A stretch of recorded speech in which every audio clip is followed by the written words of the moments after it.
All right, moving into part 6, which is Auggie. North Pole. The spud lamp was a big hit at the science fair. Jack and I got an A for it. It was the first A Jack got in any class all year long. He was psyched. All the science fair projects were set up on the tables in the gym. It was the same setup as the Egyptian Museum back in December, except this time there were volcanoes and molecule dioramas on the tables instead of pyramids and pharaohs.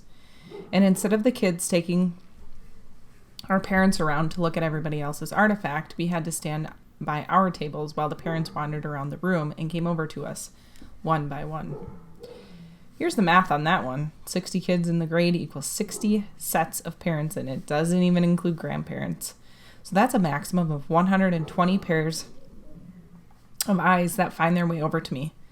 Eyes that aren't as used to me as their kids' eyes are by now. It's like how a compass needle always points north no matter which way you're facing. All those eyes are compasses, and I'm like the North Pole to them. That's why I still don't like school events that include parents. I don't hate them as much as I did at the beginning of the school year, like the Thanksgiving Sharing Festival. That was the worst one, I think. That was the first time I had to face the parents all at once. The Egyptian Museum came after that, but that one was okay because I got to dress up as a mummy and nobody noticed me. Then came the winter concert, which I totally hated because I had to sing in the chorus. Not only can I not sing at all, but I felt like I was on display. The New Year's art show wasn't quite as bad, but it was still annoying. They put up our artwork in the hallway all over the school and had parents come and check it out. It was like starting school all over again, having unsuspecting adults pass me on the stairway. Anyway, it's not that I care that people react to me, like I've said a gazillion times. I'm used to it by now. I don't let it bother me. It's like when you go outside and it's drizzling a little, you don't put on boots for drizzle. You don't even open your umbrella. You walk through it and barely notice your hair getting wet. But it's a huge gym full of parents. The drizzle becomes like this total hurricane. Everyone's eyes hit you like a wall of water. Mom and Dad hang around my table a lot, along with Jack's parents. It's kind of funny how parents actually end up forming the same little groups their kids form.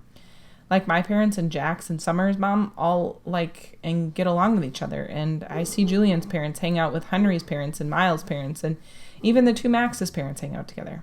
It's so funny. I told Mom and Dad about it later when we were walking home, and they thought it was a funny observation. I guess it's true that like seeks likes, said Mom. The Auggie Doll.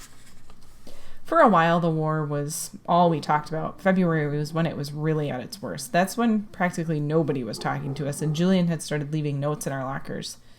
The notes to Jack were dumb, like, you stink big cheese and nobody likes you anymore. I got notes like, freak, and another one said, get out of our school, orc. Summer thought we should report the notes to Miss Rubin, who was the middle school dean, or even Mr. Tushman, but we thought that would be like snitching. Anyway, it's not like we didn't leave notes too, though ours weren't really mean.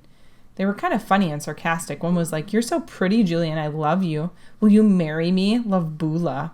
Another was, love your hair, XOXO Bula. Another was, you're a babe, tickle my feet, XO Bula. Bula was a made-up person, and that made me and Jack came up with.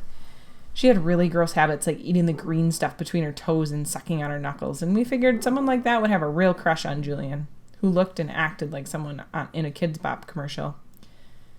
There were also a couple of times in February when Julian, Miles, and Henry played tricks on Jack. They didn't play tricks on me, I think, because they knew that if they got caught bullying me, it would be big-time trouble for them. Jack, they figured, was an easier target, so one time they stole his gym shorts and played monkey in the middle with them in the locker room. Another time, Miles, who sat next to Jack in homeroom, swiped Jack's worksheet off his desk, crumpled it in a ball, and tossed it to Julian across the room. Excuse me. This wouldn't have happened if Miss Petosa had been there, of course, but there was a substitute teacher that day, and subs never really know what's going on. Jack was good about this stuff. He never let them see he was upset, though. I think sometimes he was. The other kids in the grade knew about the war, except for Savannah's group. The girls were neutral at first. By March, they were getting sick of it, and so were some of the boys. Like another time when Julian was dumping some pencil sharpener shavings into Jack's backpack, Amos, who was usually tight with them, grabbed the backpack out of Julian's hands and returned it to Jack.